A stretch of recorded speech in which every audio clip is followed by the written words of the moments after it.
What's up, guys? Saints fall to the Falcons 26-24 in Atlanta, and I'm not going to sugarcoat this one. If I went a little bit easy on the Saints last week, this is not how it's going to be this week. This was bad. This is very bad. This is last year, almost exact replica of last year all over again, and you had a chance to erase the collapse against the Eagles if you could clutch up this one, and you couldn't do it. And the Falcons didn't even beat us. The Saints just beat themselves this game. This was a classic Saints way to lose, and almost from the opening jump, it felt like the Saints, similar to the Eagles game, although they did take the lead late in both games, it just never felt like they deserved to win. And there's so many things to factor in. We got injuries. I'm not going to use injuries as an excuse, but that obviously plays a factor. We got some very bad coaching decisions, very horrendous coaching decisions that we're going to talk about. And just self-inflicted wounds, a lot of that as well. Self-inflicted wounds and bad coaching decisions. And we're going to start, I think the best way to go about this is just go by each coaching decision that fucked us and each self-inflicted wound from the beginning of the game to the end of the game. So, let's start off with the fact that the Saints started off this game, got a stop against the Falcons, and then Rashid Shaheed muffs a punt inside the 5. So instead of just letting the ball bounce to the end zone, in a worst case scenario, you're backed up, whatever. He tries to fair catch the ball inside the 5 and he drops it, and then it bounces into the end zone. And since he had touched it, the Falcons recovered for a touchdown. So they already have a free touchdown right there, but it's okay because the Saints go right down the field, score a touchdown, make it 7-7. Taysom Hill had 2 touchdowns in the first half, and he was great until he got injured again. And it's not even the same injury. He has a rib injury on the opposite side of the chest injury he was dealing with before. So that's just fucking great. And let's see. I believe in the second quarter, Derek Carr was trying to throw a screen. It was a wide receiver screen for either Kamara or Olave. It wasn't there. It was completely blown up. And then Derek Carr still tried to kind of throw into the dirt. It got tipped in the air. And a Falcons linebacker runs it in for a free touchdown. So already right off the bat, the Falcons have two non-offensive touchdowns. And at that point, you're not going to win the game. You're lucky to win a game when the other team scores a defensive or special teams touchdown. But when they do it twice and you don't do it once, you're not going to win the football game. And still we had a chance to win. It's so fucking frustrating. It's so stupid. And then the Saints offense went about 2 full quarters for doing nothing. And then the fourth quarter, I'm going to pretty much fast forward the fourth quarter here because this is where the coaching blenders come into the game. First of all, I'm going to start off this by saying the fact that I understand sticking with the run game. Although Alvin Kamara and Taysom Hill are both playing banged up, they had decent success running the ball today. Like Alvin Kamara had 19 carries for 77 yards, a touchdown, 4.1 yards a carry with a banged up offensive line. Taysom Hill had 6 carries for 24 yards, 2 touchdowns, 4 yards a carry. That's okay. You take that. But they repeatedly would run the ball to the right side when it never worked. They had to have run the ball to the right side 3 or 4 times more than they did to the left. And when they ran to the left, they had great success. I mean, Lucas Patrick was back at guard today and not playing backup center. And he did pretty good. He was opening some big holes. Fuaga's probably already our best offensive lineman, not named Eric McCoy, but since he's out, he's probably our best offensive lineman. He's a rookie, so shout out to Fuaga for being great still. But they had so much more success running to the left, and they just would not stick with it. They kept running to the right. And let's talk about this coaching blunder that really, really pissed me off. In the fourth quarter, I believe the Saints were down 23-17 with about 4 minutes left, something like that. And let's start off with the fact that it was 3rd and goal from the 5. And instead of passing the ball like most teams would, they line up an I formation, like a full-on run formation on 3rd and goal from the 5. Run to the right, which we just talked about, has not worked all game. And this one was no exception because it went for either -2 or 3 yards. So now it's 4th and goal from the 7-yard line. The Saints have all 3 timeouts, and they're down by 6. So just kick the fucking field goal. But what do? They go for it, and would you fucking believe it? It was an end zone fade to Rashid Shaheed. That was almost one-handed caught in the end zone, but he probably wasn't going to get his feet in bounds, and the defender knocked it away.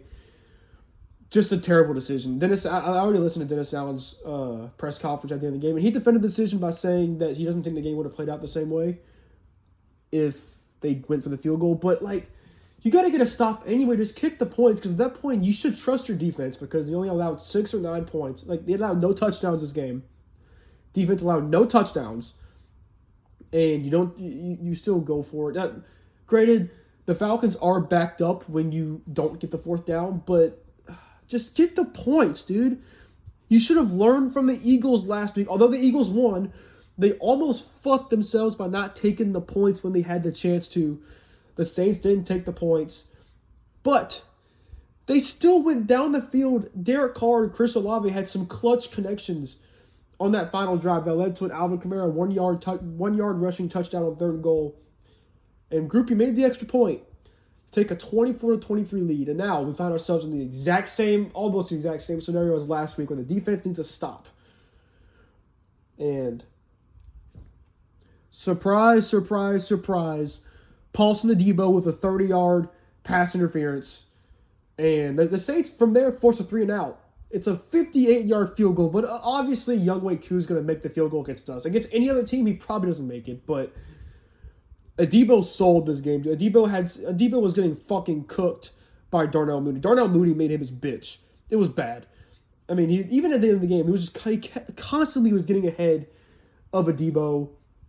I think he had multiple pass interference penalties in this game, too. It wasn't just at the end of the game, I don't believe. And, I mean, the Saints defense came to play. They allowed no touchdowns. No touchdowns, but all it took was a 30-yard PI by Adebo to put the Falcons in good enough field position. And once again, the Saints offense scored a go-ahead touchdown with time to go. And this is this defense is, look, I'm pinpointing this loss on the bad coaching, the bad decisions to go for it on 4th down, and the self-inflicted, the pick 6 that was deflected, and the Rashid Shaheed fuck up on that punt. That's what this game ultimately came down to, in my opinion. But this defense is too fucking good to be shut down to shut down an opposing offense for the entire game, and then the offense gives them the lead just for them to choke it at the end. They're just too good to let that happen. It's inexcusable. The defense has been good. Yes, they held the Eagles to 0 points through 3 quarters and only 15 points in the game, and they allowed the Falcons to not score a single touchdown on offense. But this defense is too good to keep letting this happen. Paulson Adebo did have an interception today in the 1st or 2nd quarter, but he's too good to let this happen. And on top of this, another fuck up. When the Falcons kicked the field goal to go up 23-17, we had a forced fumble by Peyton Turner, of all people. And the fumble literally goes right into the chest, right into the lap of Nathan Shepard, and he drops it, and the Falcons recover, get a field goal.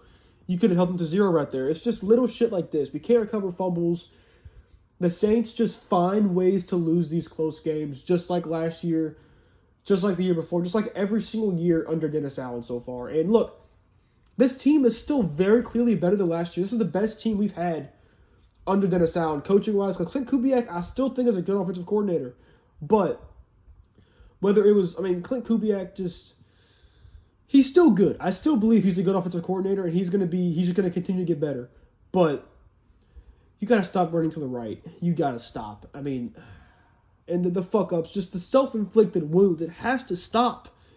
You can't keep finding ways to lose these games. Now, it's not over, but it's just really unfortunate when it's the same things that are popping up, just like last year. And I still think we can make the playoffs. I still think we can. I'm not getting my hopes up because I know what happens, with this team, but it's so doable. After the Chiefs and Bucks games that we have coming up, those are 2 very crucial games. You have to win at least one of those. But the schedule does get easy, at least what it looks like right now. But if the Saints keep finding ways to lose games, it's hard. You're going to have to put a win streak together. Because right now we're 3rd place in the division now because we're tied with the Falcons. They beat us. And the Bucks absolutely destroyed the Eagles earlier today. So they're 3-1. And all of a sudden, that Bucks game in Week 6 is looking like one of the most important games of the year. This was one of the most important games of the year, too. But, we couldn't get it done. Just very unfortunate. Hopefully, some of these injuries aren't as bad. Alvin Kamara played through broken ribs today, and he played pretty good. So shout out Alvin Kamara for always being there for our team. even through Dennis Allen coach teams. Shout out to Taysom Hill for fighting through his chest injury, even though he re-injured it. Chris Olave fought through injury at the end of the game, too, and had some clutch catches, so shout out to him. I'd like to see the defensive line do something. We're getting thin on linebacker, too. Willie Gay got injured in this game, but we already had no Demario Davis, so hopefully Demario Davis or Willie Gay are both of them going to go back soon because we need them. That's about it for this game. Tyrann Mathieu also got injured. He was on the sideline for most of the second half, and I have not heard one thing about what's wrong with him. Hopefully he's not out for too long. The defense played good, just not at the end of the game when it matters. It's unfortunate. I still do think we can beat the Chiefs. They're currently down 10-0 to the Chargers, but that doesn't really matter. You're just going to take care of business on Monday Night Football.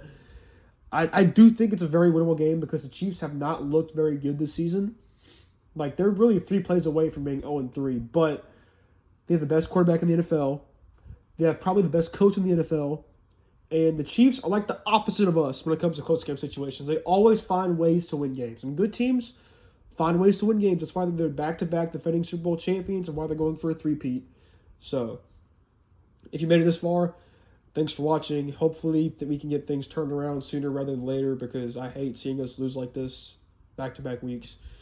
Thank you guys for watching, and see you guys next time.